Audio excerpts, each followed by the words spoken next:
Welcome to the Play Podcast with me, Douglas Schatz.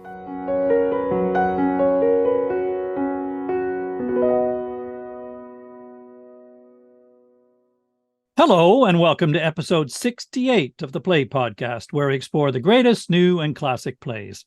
I'm Douglas Schatz, founder and host of the Play Podcast. Before the curtain rises on our episode today, a brief reminder, if I may, about becoming a patron of the Play Podcast. For the price of an ice cream or two at the interval, you can not only help me to continue to make the podcast, but patrons can also hear or read additional content about the plays that we cover, as well as have early access to the Play Review, our sister podcast where Jody Rylett and I share our views of current productions on the London stage. For more information, please visit our website at theplaypodcast.com. Many thanks, and now on with today's episode. The curtain rises on the piazza in front of Covent Garden Market. It is 11:15 p.m. Torrents of summer rain are falling, and pedestrians in evening dress are scurrying for shelter in the portico of Inigo Jones's church. They're having just filtered out from the nearby opera house. A mother and daughter wait impatiently for their son, Freddie, to secure a taxi to rescue them from the rain. Freddie dashes off to do so, but inadvertently collides with a young flower girl, knocking her basket from her hands and scattering its flowers on the wet pavement. During the ensuing heated exchanges, a gentlemanly figure emerges from behind a pillar, notebook in hand. This is Henry Higgins, the world-famous professor of phonetics, who has been writing down in shorthand the enunciations of the flower girl, Eliza Doolittle. I'm sure that listeners will recognize this famous opening to George Bernard Shaw's classic play, Pygmalion. Whether you've actually seen the play on the stage or not, you will undoubtedly know the story of the lowly flower girl who is transformed into a society lady, from the arguably more famous version of Shaw's story, the musical My Fair Lady, which stormed Broadway in 1956 and won Oscars when filmed in 1964. Shaw wrote the original play in 1912, and it was first performed in 1913 in German at the Hofburg Theatre in Vienna, before its English-language premiere in London's West End in April 1914. It was a popular success, a success that Shaw was able to convert to a lucrative deal to write the screenplay for a film version in 1938, for which he won an Academy Award. The enduring popularity of Pygmalion can be attributed to the romantic arc of its central story and to the fact that it offers two iconic parts in the characters of Eliza and Higgins. As we record this episode, the improbable couple are currently being played in a new production at the Old Vic Theatre in London by two of our most respected stage actors, Patsy Farron and Bertie Carvel. Shaw's own reaction to his play's popularity was typically contrary and immodest. There must be something radically wrong with the play if it pleases everybody, but at the moment, I cannot find what it is. Well, judging by its continuing popularity, there can't be much wrong with this play, but to help me assess Shaw's parable of social mobility, I'm delighted to welcome back to the podcast our go-to Shaw expert, Ivan Wise. I was fortunate enough to talk to Ivan about the first Shaw play that we covered on the podcast, Arms and the Man, in episode 57. And I'm doubly lucky that he's still as obsessed with Shaw that he has agreed to share more of his knowledge with us today. Hi, Ivan. Welcome back. Thanks for coming back. Hi, thanks. And on the back of the discussion we had at the beginning of the year about Arms and the Man, the Shaw Society, who I'd not actually been involved with for over 10 years, got back in touch with me. I'm now back involved in the Shaw Society. They asked me to become editor of their journal and a trustee. And so thank you for very much modifying my life back in the Shaw direction. Well, Ivan, that's fantastic. The power of my podcast. I had no idea. Just to remind listeners, in fact, you've just heard some of Ivan's credentials for talking to us about Shaw today. He was the editor of the Shavian, the Journal of the Shaw Society, for 5 years from 2005 to 2010. And you are again. He's lectured on Shaw at the Carlow Festival in Ireland, the Shaw Festival in Canada, and at Shaw's Corner in Hertfordshire, and has written about Shaw for the Times Literary and Higher Education supplements. He's also been an expert witness on Shaw on BBC Radio 4's Great Lives. Wearing another hat, Ivan also presents the podcast Better Known, which asks guests to nominate 6 things that they love that they think should be better known. I think Ivan Pygmalion is too well known to qualify for selection on Better Known. In our last conversation, Ivan, we talked about Shaw's early life that led up to Arms and the Man, the play that was his first public success in 1894. So where in Shaw's life and career does Pygmalion come? So Pygmalion is 20 years later. And so by this stage, Shaw is a very, very established, famous figure. He's been involved in the Fabian Society and in founding the Independent Labour Party, which by this point was getting close to forming government. He'd been a parish councillor in St Pancras. He co-founded the London School of Economics. He had co-founded the New Statesman magazine. And RADA, the drama school, which was founded by Herbert Beerbohm Tree, who we'll hear more about in a moment, he was then involved in the early days of that and actually giving royalties to that from this play, Pygmalion. So he's about mid-career by this point. He has a very long career, by the way. Yes. And his recent plays had been some big hits in London and New York. So things like Man and Superman, Caesar and Cleopatra. He'd written the play The Dark Lady of the Sonnets, which was part of a big movement to try and get a Shakespeare National Theatre. And he was a very established presence in newspapers, in the political life of the country.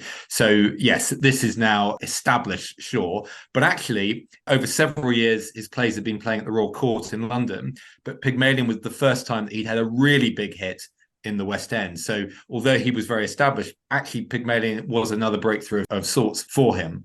Oh, great. So what inspired him to write this play about this subject? Well, Pygmalion really is a good play for any Shaw fan to talk about because, as you said, it's the one play that really everybody has heard of. And even if they've not seen that, they probably have seen My Fair Lady as a spin-off. The reason he wrote it is because it brings together lots of his, I guess, obsessions, really. So one of which was about language. So the original title for Pygmalion was The Phonetic Play. So phonetics being classifying speech and sounds. So this was one of his big obsessions, and it links to class because obviously how people speak and how they pronounce, particularly in Britain, tells you a lot about who they are, where they're from, and how they fit on the class scale. So a big interest of his in writing this play was about that. But it's not just about that. It's also about the importance of female suffrage. So at this point, we were getting closer. This is just before the First World War, to women getting the vote. We weren't there yet, but the suffragette movement was big in Britain at this point, and he had advocated for that for a number of years. So it was bringing together a number of his interests of the suffrage movement, of class, of education, of language, and all of this was bubbling up into what became the play. And Pygmalion brings all that together, but does it in a very entertaining, comedic way, but also representing his serious interests at the same time. Yeah, well, we'll come to some of these serious interests in due course. The phonetics play doesn't really trip off the tongue, does it? So I think he made a better choice. In fact, could you tell us where the title Pygmalion comes from? I believe that he's a figure in Greek mythology. What is his story? So it's from Ovid's Metamorphoses. Pygmalion was a sculptor who lived in Cyprus. And Pygmalion was someone who had decided not to get married, but had instead carved a woman made of ivory, a statue of such beauty that he prayed to the goddess of love, Aphrodite, that this statue that he'd created would actually come to life. And in Ovid's Metamorphoses, the figure comes to life and they get married, and he calls her Galatea. So it goes back 2,000 years, but then this story occurs again and again throughout literature. So John Dryden wrote a poem about it. There's a Rousseau play called Pygmalion. And then coming up towards Shaw's time, Gilbert and Sullivan wrote a play about it.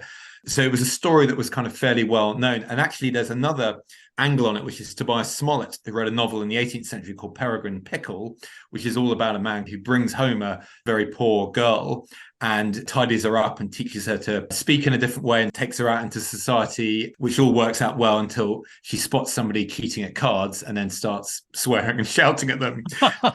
So the story really was taken from Tobias Smollett. Obviously, Shaw denied that, but the actual Pygmalion story goes back to Greek mythology. And it's interesting that originally in the myth, Pygmalion marries the statue. So the happy ending, so to speak, I guess, not necessarily the case in this play, which we'll also come to in due course as to how this turns out for the sculptor and his model. So what about the first production of the play? I mentioned that it premiered actually in Vienna, but then in English language in London. And it starred Herbert Beerbohm Tree, that you mentioned earlier, as Higgins, and Mrs. Patrick Campbell as Eliza, despite the fact that she was 49 years old at the time, which seems highly improbable. She was a very famous actress at the time, known as Mrs. Pat, and Shaw had an interesting relationship with her, I believe, a relationship which may have been significant in the writing and certainly in the first production of this play. Can you tell us something of their story? It was a somewhat tempestuous relationship, I believe. Yeah, so Mrs. Patrick Campbell, or Stella Campbell, was an actress. Shaw had first seen her perform in 1895 in a play called Fedora by a Victorian dramatist, a French dramatist called Sardou. Actually, interestingly, when he reviewed the play, he was a bit critical of the way she spoke, which is kind of amusing. He then saw her again a couple of years later playing Ophelia in Hamlet, and was quite struck by how really mad she came across. And weirdly, he was reminded of a woman he'd seen selling flowers at Charing Cross Station. So this is back in 1897. Shortly after that, they were introduced. He tried to get her to play in The Devil's Disciple, and she turned it down. But they became friends, and actually Shaw really became infatuated with her. They, over a few years, exchanged many letters, and actually their exchange of letters in itself became a play called Dear Liar by Jerome Kilty in the 1950s. So their letters were so brilliantly written that it was actually material for a play itself. And so, having known her for many years, he writes Pygmalion specifically with her in mind for Eliza. And they had this kind of very good rapport. She was often quite scathing of him. At one point, she said, when you were a little boy, somebody should have said, hush, just once. Very entertaining conversations. But as you say, he wrote this play about an 18-year-old flower girl, and she was in her late 40s. So it was a curious choice, but there was a lot of history in their relationship going back 15 or so years. I read about, I don't know how true all of this is, but it sounds like a great story anyway. And I'm going to share what I read, which is this infatuation you mentioned was unconsummated love affair, mostly consisting, as you said, of this legendary exchange of letters. But there's one account where Shaw apparently wanted to run away with her.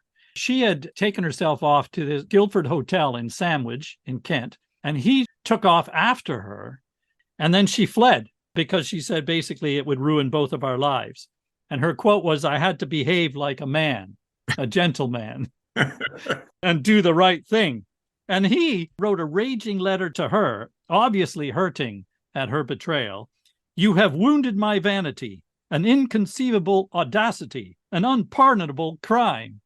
I don't know about you, but I can almost hear the voice of Henry Higgins in that response, the melodrama and arrogance of it. But despite this rupture, he cast her in Pygmalion.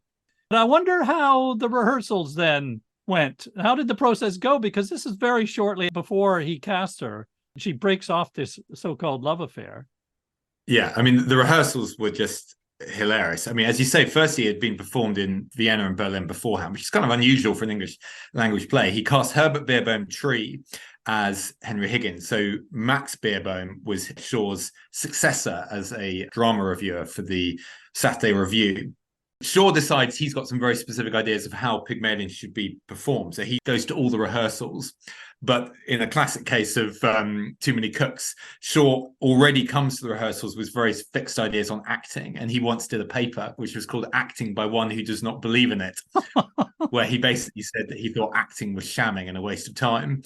And Herbert Beerbohm Tree didn't think much of this approach. And Shaw said of Tree, the author to him was a lame dog to be helped over the stile by the ingenuity of the actor-producer. So there's quite a bit of rivalry between them. Herbert Beerbohm Tree didn't get on with Stella Campbell either. He said of her, I don't like her, but don't misunderstand me. My dislike is purely platonic. That's like a Shaw line, isn't it? Shaw line. So the rehearsals were supposed to start a month, but they went on for 2 months because it was so chaotic. Turns out Mrs. Patrick Campbell, despite being an established actress, was very nervous of the lights. Herbert Beerbohm Tree would always try and overact the lines. And Shaw would say to him, stop acting, just say the lines if you can remember them. And Beerbohm Tree said, I know my lines, I do. And Shaw said, I don't dispute that for a moment. I know that you know your lines, but you don't know mine. And so Beerbohm Tree just starts acting everything up. And he decides that Henry Higgins, because he's a bachelor, he therefore must drink port. and he must have gout, and he must have a limp, and he must walk with a stick. So every day, Tree turns up with these different props and accoutrements to add in. And Shaw said, look, why don't you just put a patch over your eye, have one leg and a parrot on your shoulder, and we can do Treasure Island. Though this sounds like a disaster, really, on it from all fronts. And Shaw, I'm sure, was a pain in the ass. But I mean, this actor is out of control, clearly. And then a week before the play was due to open, Mrs. Patrick Campbell then disappears. And it turned out she got married without telling anybody. And she only returned a day before the premiere. So here's the $64 million question. How did the show turn out? How was it received? Well, Herbert Beerbohm Tree was a master publicist. So he had leaked the fact that a word would be used in this opening night of the play that was potentially offensive. Now, the play had to go to the Lord Chamberlain's office, as all plays had to then. It had been passed. But nevertheless, Beerbohm Tree had whipped up the press to do all these stories. And the Daily Sketch on their front page said, one word in Shaw's new play will cause sensation. Will Mrs. Patrick Campbell speak it? And the word in question had been used on the London stage before. It had been used in Treasure Island. But there were 60 critics at the first night, and everybody was hyped up that something dramatic was going to happen. And indeed, on that night, Mrs. Patrick Campbell used the phrase, not bloody likely. And with all the hype, there was 75 seconds of laughter, and the whole play was nearly derailed by this one offensive word. And the audience reaction was very positive. But then the next day, the Daily Mail wrote that using that word was poison. The Bishop of Woolwich said it should be banned. In South Africa, a policeman was called a bloody fool by a woman, and it was dismissed by the magistrate because it said Bernard Shaw said that word's okay. The actor's padre said, can we call it not blooming likely instead? And there was just a whole debate, and really it overtook everything. Most critics did really like it, although it was hard to kind of distinguish whether they liked it from that discussion of the word. But it was a hit. It did then run for several months, and it was a success. It would be the Daily Mail, wouldn't it? Plus ça change. And I actually read that one of the papers, the Daily Express, arranged for a real flower girl to see the show and reported that even she was shocked. I think, as you say, all great publicity, though. Yeah, and the flower girl who they sent along said, I don't understand why it's been called Pygmalion. It's too confusing. It should be called the flower girl. But really, the crucial thing was it had created so much publicity that then there was a sellout crowd. So it was a success. Priceless. So we talked about the Greek myth as the primary source of the story, and you mentioned that Shaw himself had a great interest in phonetics and language. And he has said that the character of Professor Higgins was inspired by several British professors of phonetics, I believe, but above all, someone called Henry Sweet. Who was Henry Sweet, if I may ask you? Yes, so Shaw said different things on this. He did also say that Higgins wasn't a portrait of Henry Sweet. So okay. But Henry Sweet was a reader in phonetics at Oxford University. So he had developed a new system going beyond the Isaac Pitman shorthand system that had existed before. Shaw had met with Sweet. He'd been an admirer of his work. And in the preface to Pygmalion, he referred to his great ability as a phonetician. And as we were saying before, Shaw felt very strongly about the issue of spelling. I mean, he had this whole thing about the reasonable man adapts himself to the world and the unreasonable man adapts the world to himself. Therefore, all progress depends on the unreasonable man. And Shaw was that unreasonable man. I mean, he just changed the spelling of words. So he spelt the word Shakespeare, the name Shakespeare, without the final E. He said, we don't need the E, we can get rid of it. He just omitted apostrophes that he thought were unnecessary. So Shaw was very... unreasonable. Because obviously English is a very illogical language in how it's spelt. There's lots of inconsistencies, and he just spelled things the way he wanted to. Yes. Yes, I think he advocated for an alternative alphabet, which I think he would have spelt with an F, wouldn't he? Yeah. I mean, it's even worse than that. He actually left money in his will for this. I mean, the most ridiculous project you can imagine. I was surprised to discover in the version of the text I read that Shaw renders Eliza's opening lines phonetically, or tries to. And when I first started reading them, I was very puzzled. I thought, well, I see what he's trying to do. He's trying to reproduce the accent or pronunciation in some way, but it was almost impenetrable. Fortunately, he abandoned that very shortly after the first few lines, pleading that it was hopeless without a proper phonetic alphabet, I think. So, carrying on being the unreasonable man, I guess.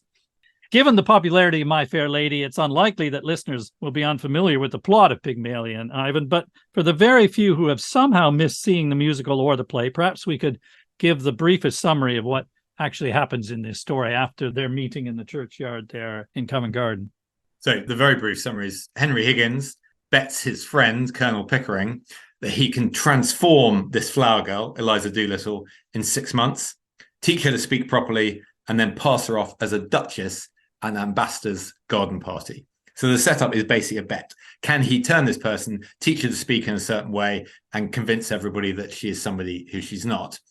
That then is the first half of the play. And then the second half of the play is then her turning from a duchess into an independent person who's kind of outlived her origins. So it's a very simple setup in a way. And that allows Shaw to then bring in all his interests about education and class and language all in together. But that's the very basic setup of what happens. You've reminded me by describing the two parts to it. I was going to ask you about the structure of the play, because it is a play in 5 acts, in fact, with Act 1 almost as the prologue to introduce the characters and set up the premise that you've described.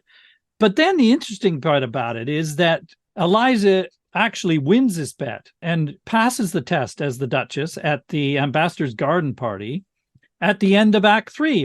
And then there are 2 more acts after that. So there are a couple of things that are slightly odd about that, aren't there? One is that he's resolved the central story halfway through the play and has another 2 acts to run. And actually, the scene where she goes to the party and succeeds in passing herself off as the justice is not shown on stage in the original version of the play. We don't see her do that. It just happens between Acts 3 and 4. They come home, Act 4, she's won the bet, and then they carry on debating what her future might be. So it seems a little bit risky to have resolved your main plot in the first 3 acts. What do you make of that? Well, the answer to it is it's not a conventional romance. I mean, obviously, it's got elements of conventional romance. You know, it's got the garden party, it's got the nice setting in Covent Garden, it's got the change of social status, it's got the father getting involved and getting in the way of true love. So it's got elements of the romance as a traditional format. But this great Shaw critic, Eric Bentley, made exactly the point you just made, which is after the embassy reception, which is not in the play, but is in My Fair Lady, which confuses people. Eliza's triumphed. Higgins is satisfied and wondering what to do next. But there are 2 more acts. And the answer to that is the first half of the play is one metamorphosis of Galatea. So she becomes from a flower girl into a duchess. But then the second half of the play is the duchess then turns into a real independent woman. So that's how it makes sense. But you're right, it's very odd. You expect this big climax to happen and there's like, oh, there's another hour to go. That's actually very beautifully put, simply put, about the 2 metamorphoses. Let's just talk a little bit about the different versions of the text, beginning with his first production in 1914. And then there's the version he publishes shortly thereafter. And then there's a film, Pygmalion, 1938, for which he wrote the screenplay.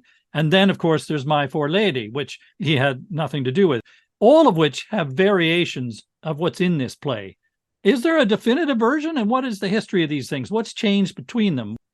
So part of the difficulty is, as I say, it's got all these elements of romance, and we've all seen romances before and know how they should end. And so there was a big disagreement between Shaw and Herbert Beerbohm Tree, playing the part of Higgins, as to how the play should end. And Beerbohm Tree said to him, "My ending makes money. You ought to be grateful." And Shaw said to him, "Your ending is damnable. You ought to be shot." More disagreement between them. More disagreement. So anyway, so that's been stated. The play then goes off to New York. And actually, by the way, Mrs. Patrick Campbell continues to play the role in New York. And she actually plays it again in London in 1920. So despite the age disparity, she's still involved. But Shaw is so appalled at this difference of opinion that he then writes a 5,000-word essay in 1916, so a few years later, called Sequel, What Happened Afterwards. And he basically says, whatever you think happens at the end of the play, I'm telling you, this is what does happen. And so he sets out that although this is a romance in some senses, actually the happy ending that you're looking for, Herbert Beerbohm Tree and others, is actually not possible. This is not exactly a conventional story, and it has to end in a different way. And so he tries to basically put his foot down and say, right, all future productions of this play need to recognize what I've now said. But obviously what Shaw wanted to happen didn't mean that did happen. And so when they then made a film of it 20 years later, 1938. There were 3 endings shot to the film. The one that Shaw wanted, a kind of compromise ending and a romantic ending. And then they went with the romantic ending. And so Shaw wins the Oscar for Best Screenplay for this film, as you mentioned, and he hated the film. So even though Shaw's put his line in the sand and gone, here's a sequel, this is what happens next, the film basically ignores that and just gives it a conventional happy ending, which is supremely irritated him. As does My Fair Lady, but we'll come to the various endings in some detail when we get to the ending. But there are also some other variations. I mentioned that between Acts 3 and 4, she goes to the ball. And in the film, in 1938, he concocts this scene, which is then published. In 1941, he amalgamated these various versions, I believe, in a published text. And he included this optional scene almost, where he introduces this very strange character of Nepomuk. I don't know how you even say his name. He's a former pupil of Higgins who has become an expert linguist and who pronounces at the ball that Eliza is an Hungarian princess, I believe, thereby confirming that she's passed the test. This scene doesn't exist at all in the original play. It is reenacted in My Fair Lady, but I have to say, personally, I think I prefer the play without that scene because Nepomuk, he's a fairly ridiculous character. In fact, in the text, in the first lines, Shaw calls him Whiskers because of his luxuriant mustache and whiskers. So I think he's partly taking the piss, to be honest. There were some other things that he invented for, I think, the 1938 film, which stuck in My Fair Lady as well, which didn't appear in the original play text, including things like Eliza's rehearsing those famous exercises in pronunciation. The rain in Spain falls mainly in the plains, and in Hartford, Hereford, and Hampshire, hurricanes hardly ever happen. I think neither of those appear in the original play, but actually they're quite useful inventions, aren't they?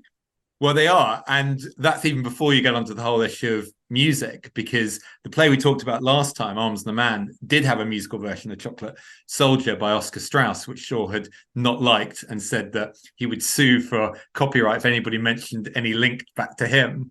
But the idea of doing a musical version of Pygmalion, I think, began in 1921. This guy, Franz Lehár, wants to do it. And Shaw said, no, that's a terrible idea. But that didn't stop other people wanting to do it. Just before he died in 1948, a guy called E.A. Prentice wanted to set Pygmalion to music. And he said, yeah, I forbid any such outrage.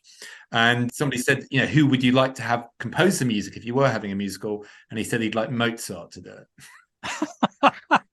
As reasonable as ever. So he clearly wouldn't have been happy with My Fair Lady, would he? No, he wouldn't. And obviously, the only reason it happened was because he died in 1950. And then Lerner and Lowe got working on the idea of doing a musical version of it with Rex Harrison and Julie Andrews. It performed on Broadway in 1956 and then became the film version. Interestingly, T.S. Eliot, you wouldn't think this about T.S. Eliot, he really didn't like Pygmalion, the play, but he thought that My Fair Lady was much better. And he said that Chocolate Soldier was much better than Arms and the Man, and My Fair Lady was much better than Pygmalion. So there were some fans, but no, I mean, Shaw would have deeply disliked My Fair Lady, I think.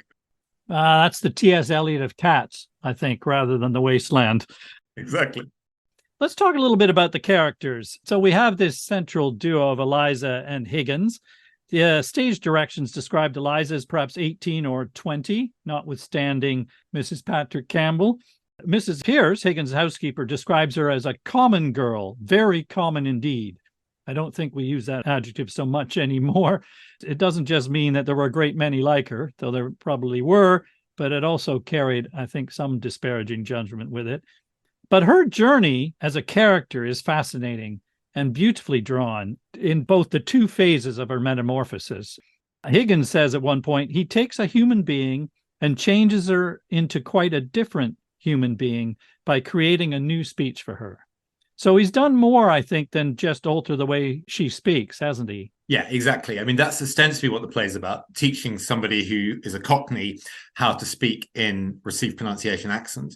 But obviously, her transformation is actually about opening her eyes to the world and having a new role for her in life. And she changes dramatically by the end of the play. She wants something very different from the beginning, whereas Higgins doesn't really change at all. But by the end, she wants to be a respectable middle-class person, and she understands that means, therefore, she has to pronounce words properly and have proper manners, but it develops a whole new outlook as well. So, yeah, she is the big change in the play. The other characters stay a bit more the same.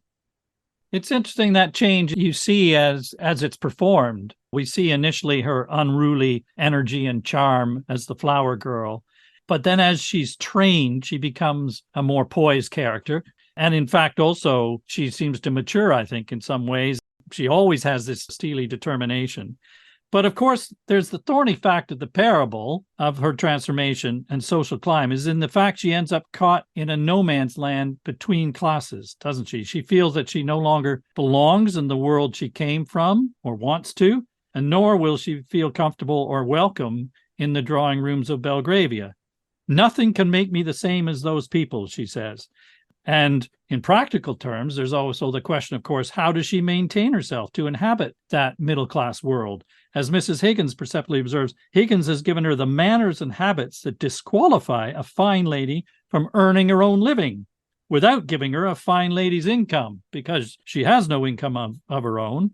So this is the thing about the second half of the play, isn't it? She is left bewailing, what am I fit for? Now you've made a lady of me. I'm not fit to sell anything else other than to sell herself is implied, the only option being to marry. And then I think in what is one of the most poignant lines in the play, she says, why did you take my independence from me? And I think that becomes the fulcrum of her journey in the second part of the play, the second metamorphosis, isn't it? Can she make her own way in the world?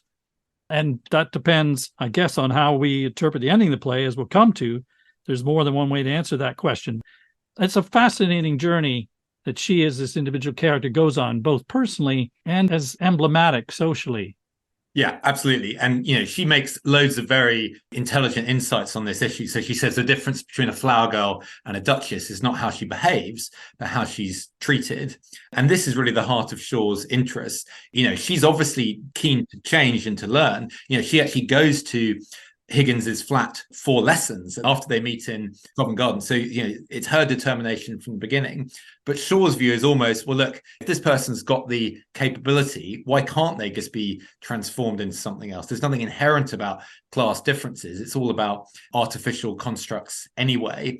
But the problem for her is that Higgins is only really interested in her as a game. It's like, can I do this thing? He's not really bothered about what happens to her next. He's a very cold person, basically. Yes. But having then transformed her in one sense, as you say, exactly, without going the whole hog, she's stuck between two areas of life and not fitting in either. And the contrast with her father is an interesting one, because obviously he's quite happy at the beginning, and then he also has to ship across as well. Yeah, we'll come to her father, because he's another symbol of sorts in this social parable, so-called. You mentioned Higgins. What about the character of Higgins? For most of the time, he's pretty insufferable, isn't he? Arrogant and unfeeling. Yet in the introductory stage direction, Shaw states that he remains likable even in his least reasonable moments. Well, I don't know. Is he? Is he? What are we supposed to make of him? Is he another one of Shaw's flawed Superman? Or what is he? Well, I mean, he's a bully, definitely. He's very, very uncaring. He says things like, a woman who utters such depressing and disgusting sounds has no right to be anywhere, no right to live. Maybe this is his kind of slightly odd sense of humor, but, he's a very, very unpleasant person. He's very intelligent, obviously, but he's very insensitive. So he's really only interested in Eliza from the point of view of, can he transform her?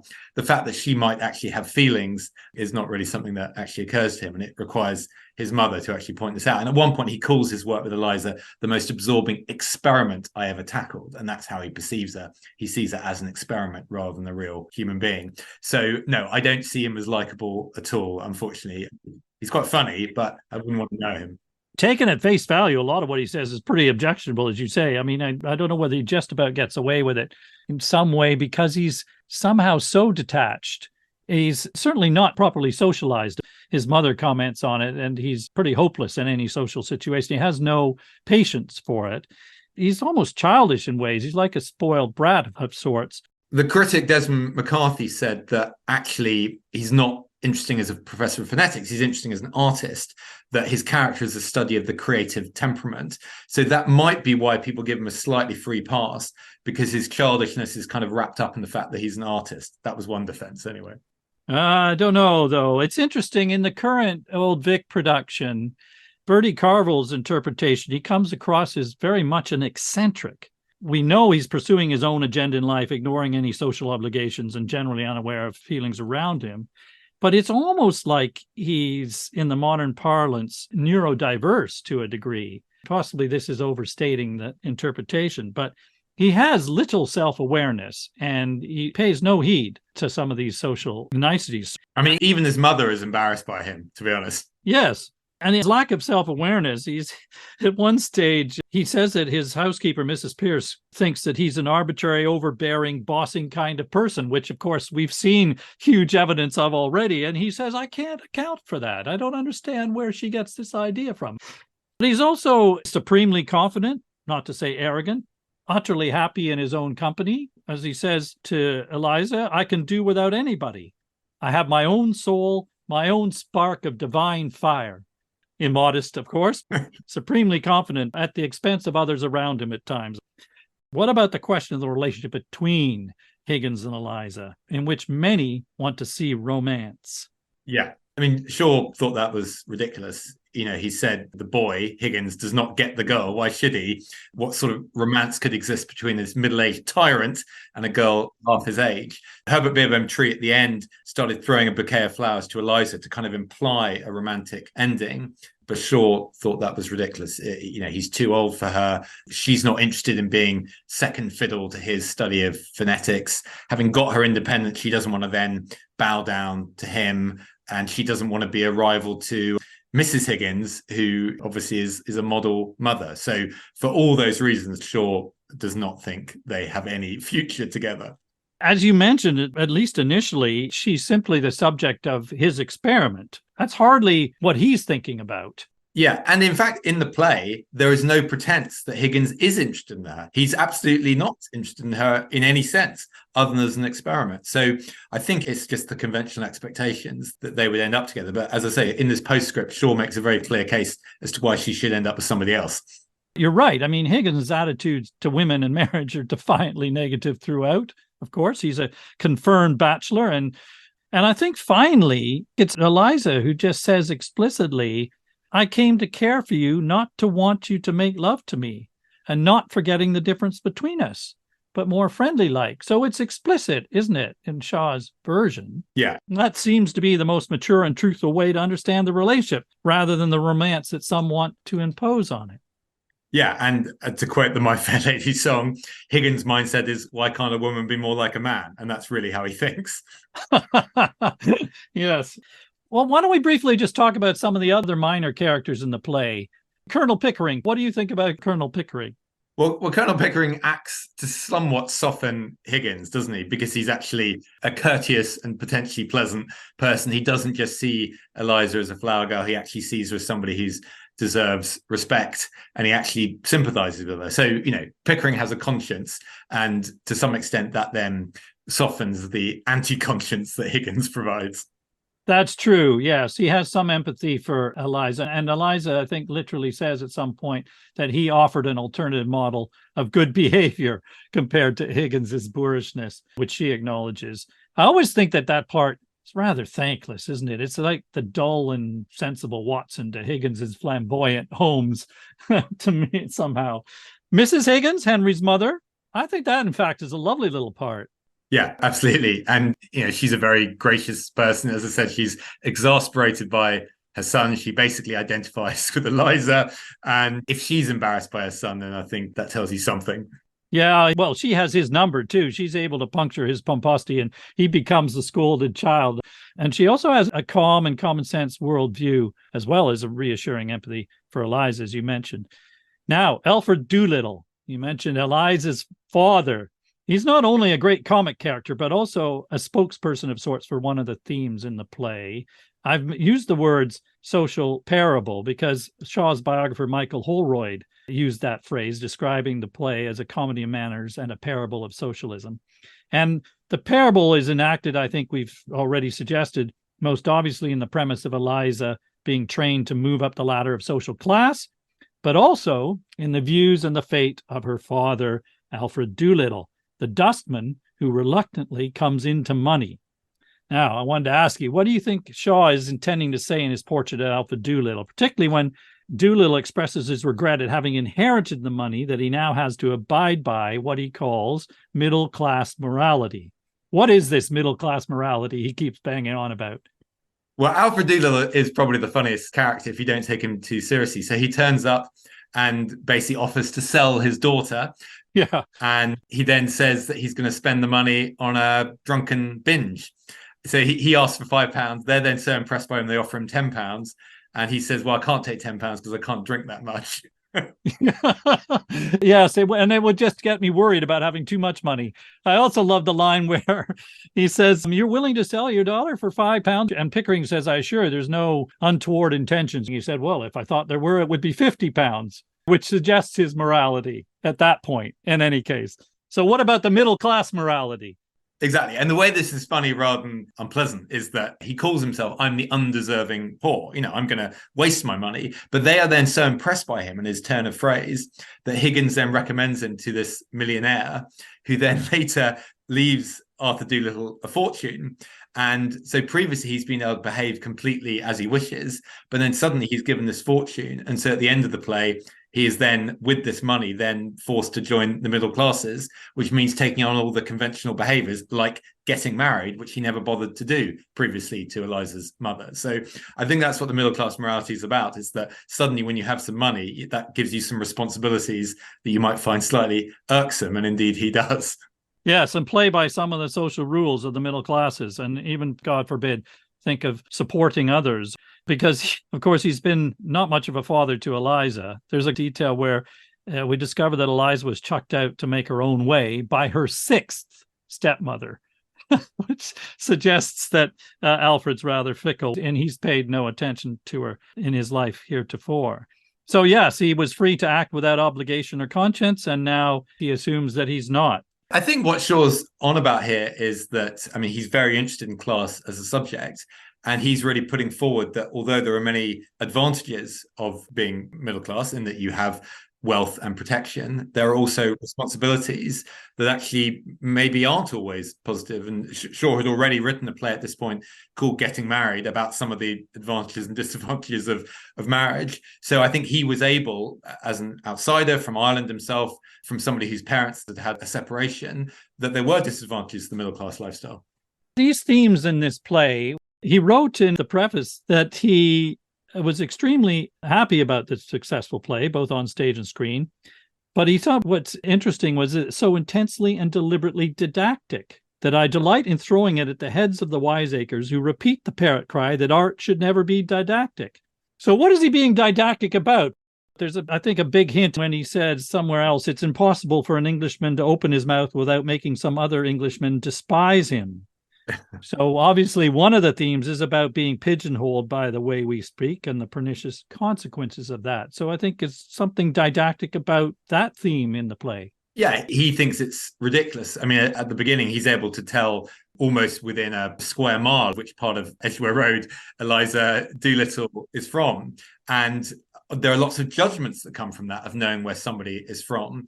So I think he finds that absurd. He finds it absurd that someone clearly as ambitious, intelligent, and thoughtful as she is then judged by society just because of her accent. And one thing we haven't said is how funny this play is. This play is over 100 years old. There aren't many plays that are really funny 100 years later. But the whole process of her learning how to behave in society, and she's told she can only talk about health or weather. Those are the only two topics. And there are no indications of any great change in the barometrical situation. It's lines that are still funny today. I think he's making the point that society is very stifling. People aren't able to say what they really think, aren't able to be honest or talk about what actually matters to them. They can only talk about the weather. So I think he's making a judgment on society for being so stifling as well. Yes. There's a wonderful scene in the middle of the play where she goes to Henry's mother's tea party, and it's her first outing into polite society, and she's not quite ready. So she has this mix of the old and the new, the old Eliza and the one that she's being trained to be, and it doesn't quite work. And that's very, very funny indeed. You're right, but there's something serious about social mobility involved here, the language being a constraint to social mobility. Yeah. Higgins says that Eliza's curbstone English, as he calls it, will keep her in the gutter to the end of her days. We may believe that this is an old-fashioned story, that language prejudice is less pronounced today. But as it happens, I went to the Old Vic production with a friend of mine who comes from the northeast of England, and she was telling me in the interval that when she came to London to start a corporate job, she deliberately went about changing her accent in order to fit in and not to be judged, because she felt those judgments would prejudice her career prospects. And she even told me about a report entitled Speaking Up, Accents and Social Mobility, which was published by the Sutton Trust in 2022, that indicated that accent discrimination is still a pervasive issue in the UK. And I went and looked this report up. Indulge me here for a minute, because I found this fascinating and still relevant, I think. It started with the following statements that are difficult to contest. Accent is arguably the primary signal of socioeconomic status. A hierarchy of accent prestige has been entrenched in the United Kingdom for centuries, with received pronunciation the dominant accent in positions of authority. It's also a human universal for individuals to have biases towards or against certain accents, because accents are often linked to specific regions, cultures, ages, genders, social classes. They tend to trigger social stereotypes. These stereotypes become shortcuts that can lead to active discrimination if unchecked. And then it cites a survey that found that as many as 76% of employers admitted to discriminating against applicants on the basis of their accents. It goes on. It seems to me that the way we speak is still an issue with regards to social mobility and our perceptions of people. Yeah, I mean, I think that's why the play is still relevant, because it is still the case very much that if you look or speak or dress or behave a certain way, you're excluded from, the top jobs and top society. That hasn't changed at all. What's certainly true is some stuff has got blurred. So the way that people would have dressed in 1912 or 1914 would have very clearly demarcated what class they were in. Today, that's less the case. Even the way people speak, if you listen to how people spoke even 50 years ago, there's much more of a difference between different accents than there is now. But nevertheless, it's still the case. If you're from certain parts of the country, you're from certain ethnic backgrounds, you have certain ways of dressing. The likelihood is, in Daniel Kahneman's terms of system 1 and system 2's thinking, system 1 thinking being just making very quick instinctive judgments, you're excluded from lots of things. And I think Shaw's point isn't that ridiculous? Because Eliza Doolittle clearly has the talent and ability and quick-wittedness to blend in and fit in. She just hasn't had the education to learn all the rules. So, obviously, if we overcome this problem, I think it would be an irrelevant play, but it's very relevant because it's still a problem. Yes, and there is obviously a correlation between language and education. So the factor of education will inform opportunity as well. But you're right about the judgments that prevail. I'm sure that we're all subject to that to some degree. What's interesting as well is that in Shaw's preface, he refers to this theme and talks about people troubled with accents that cut them off from all high employment, that the change wrought by Professor Higgins in The Flower Girl is neither impossible nor uncommon, but suggests that others can slough off their native dialects and acquire a new tongue in order to make their way somewhat up the social ladder. I mean, the irony built in that, or the paradox built into that, is that it affirms the need to conform to the received pronunciation or behaviors, rather than acceptance of alternative accents without prejudice, if you see what I mean. There's definitely a distinction there. Yeah, and again, don't forget, Shaw himself was an Irishman. I mean, listen to clips of how he spoke. Although his accent was very different to how many Irish people would speak today, he still would have stood out. He wouldn't have been somebody who was naturally accepted. I read a piece by Zadie Smith where she said, really fundamentally, Shaw just had a wonderful ear. He was able to reproduce all these different quirks of the English language. And that's what makes this such a great vehicle for him. He feels very passionately about this topic, about the kind of injustice that people are being judged by how they speak. But he's got the ability to put it on the page with all these different characters in such an evocative way, which is, I think, why it's still such a fundamentally relevant play today. I guess fundamentally his premise is that class distinction is not necessarily innate. He demonstrates that you can learn to acquire the language and behavior appropriate to operate in a specific class. The question, I suppose, outstanding is, why does one have to change one's accent in order to be socially mobile?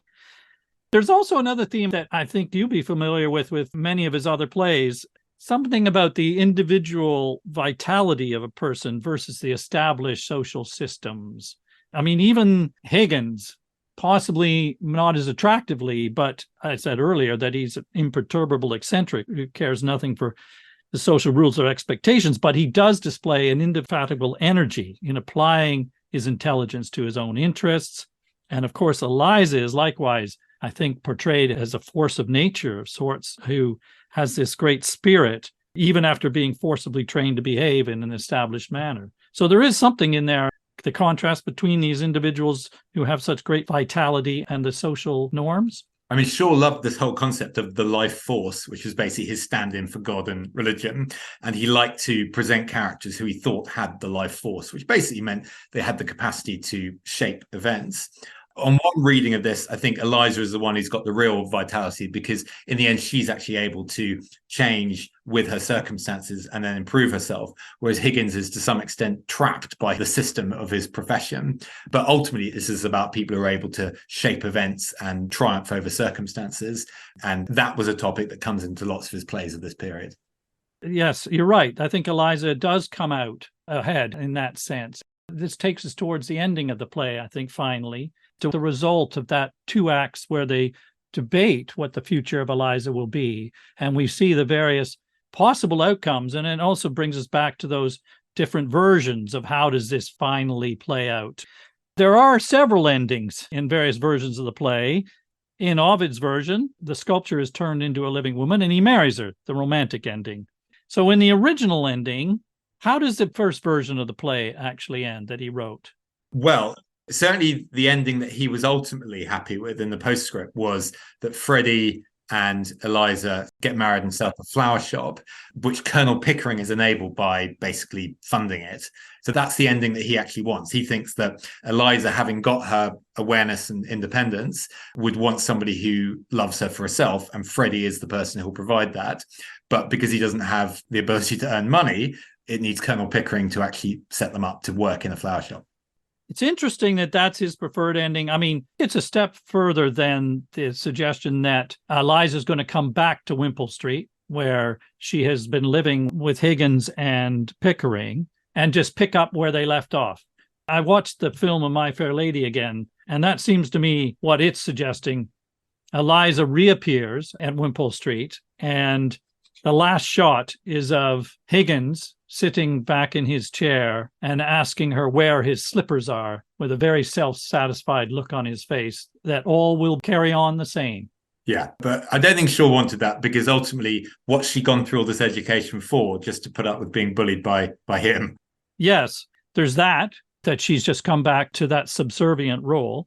But then there's also the suggestion of possible romantic connections between them, which again, Shaw was very much against, as you've said. He wrote that he was irritated by what he called people's lazy dependence of the ready-mades and reach-me-downs of the rag shop in which romance keeps its stock of happy endings to misfit all stories. People have assumed, for no other reason than she became the heroine of a romance, that she must have married the hero of it, which clearly she doesn't have to, and doesn't, as you say. So he explicitly wrote this extensive postscript outlining what happens to them afterwards, and describes the scenario you said of her marrying Freddie and setting herself up in a flower shop. There's also somewhere the idea that she would go off and start teaching other pupils what she's learned from Higgins. And interestingly, in the Old Vic production, they show her doing that after the end of the play, so that would be an alternative outcome to what Shaw wrote about the flower shop. Yeah, but I mean, ultimately, Shaw tries to have his cake and eats it. You know, this is a play that's got financial obstacles. It's got an inheritance that happens to turn up. It's got the wedding at the end of the play, just not the wedding you're expecting. So it's got lots of elements of the kind of type of production you've seen many times before. But he wants to do that, but then not give people the ending that they think flows from that. And that's why he's basically a contrarian. Well, there's also I was still struck by the question, because of the financial situation, it doesn't escape the reality of her actually marrying. There's a question raised, I think, is there not, certainly from Higgins' point of view, as to whether Freddie's worthy of her. But it seems to me that she feels like she has to marry. Is that true? I think so. I mean, I don't think there were other options for her, but what she wasn't willing to do was to have a relationship where it wasn't equal, or at least as equal as it could be at that time. And Higgins was simply never going to provide that, whereas Freddie, relatively speaking, was. Yes. Okay, that's important. And in fact, what is important is that leaves her looking after him, that she has to become a breadwinner and live independently in that sense. Isn't that most important bit about where Eliza end up? You're talking about the metamorphosis of the second half of this play, Ivan, that she says in the end, if I can't have kindness, I'll have independence. So this seems somewhat ahead of its time in terms of Eliza's independence as a woman. Yeah. But don't forget, I mean, obviously, Shaw was steeped in his Ibsen, so he knew all about the idea of the new woman, but he's not really taking a Doll's House ending here. You know, we haven't got Eliza going off and abandoning her family. She's just taking a different approach. So I think she's preferring kindness to independence, which is probably the sensible decision at that time. Yes. Will she look forward to a lifetime of fetching Higgins' slippers or of Freddie fetching hers? But yeah, I think we much prefer an ending that suggests that it's her independent spirit that prevails, as opposed to the idea that she comes back to Wimpole Street into this patriarchal world of Higgins and Pickering. Yeah, absolutely. Well, I think that we've successfully argued that the personal social themes in the play remain relevant, Ivan. But I think you're also right to point out that we can't come away from Pygmalion other than charmed by the romance of the central story and by a wonderful cast of vivid, endearing characters and the sheer ebullience of Shaw's dialogue and comedy, which comes from that. So, before I let you go, as you recall, one of the regular features of the podcast is I'd like to ask my guest to nominate or recommend a play that we might cover in a future episode, or one that is just a personal favorite. Last time we spoke, you recommended The Philanthropist by Christopher Hampton. I wonder if I could prevail upon you. Is there another play that you'd be happy to recommend to our listeners? Yes, of course. So just briefly about this play, there is a play about it called The Truth About Pygmalion by Richard Huggett, which tells some of the stories about the rehearsals, and that is what we're seeking out. But the actual play I was going to suggest is a play that I saw many years ago by Carol Churchill, who I know you featured several times before, called Cloud 9. The first half particularly is one of the funniest plays I've ever seen, and I don't think is as well known as it should be. Yeah, it's brilliant. As you say, a play of two halves, of two distinct time frames that comment on each other, a Victorian world and a more contemporary, as I recall. Exactly. And I would love to do that at some point. So a great suggestion. Thank you. Thank you, Ivan, very much for coming back to us and sharing your knowledge. It's definite you're our go-to for Shaw. We will be back again when next one of his comes up. Thank you very much. Great to see you.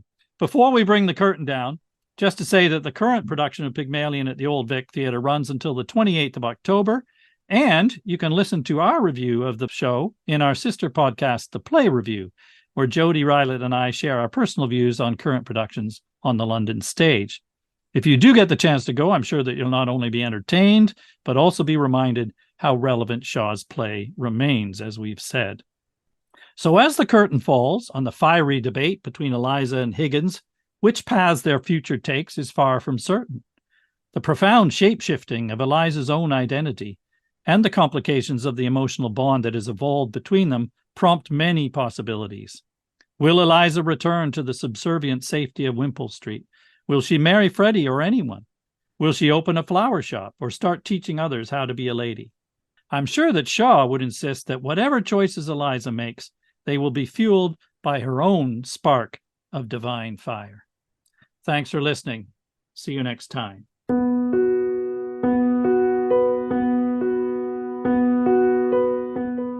There are additional footnotes about this and every other play that we cover in the podcast available to our patrons.